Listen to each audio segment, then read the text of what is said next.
Attends.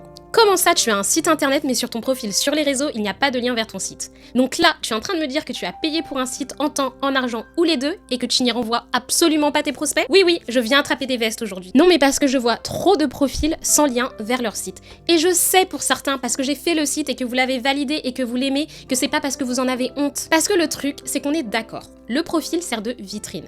Mais comment on fait pour entrer dans ce que l'entreprise est là à proposer s'il n'y a pas de porte d'entrée? À savoir un lien vers le site. Alors certains vont me dire, oui mais il y a l'adresse mail. Oui alors, l'adresse mail sur le profil, on ne peut pas cliquer dessus.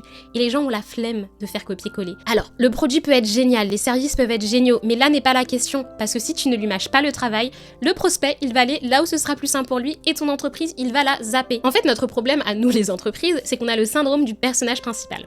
On croit qu'on est tout seul au monde et que notre clientèle, elle n'a que ça à faire que nous regarder et qu'elle tourne autour de nous. Alors, spoiler alerte, absolument pas. En plus, l'être humain est flemmard de nature, donc il va chercher là où ce sera plus simple pour lui. Et je sais que c'est dur, mais il faut toujours essayer de se mettre à la place de l'autre. Penser comme l'autre. Se dire que l'autre il a la flemme, que l'autre il est fatigué, que l'autre il ne veut pas réfléchir. Donc si tu as des questions à ce sujet ou en termes de communication, dis-moi en commentaire, comme ça on va régler ça au plus vite.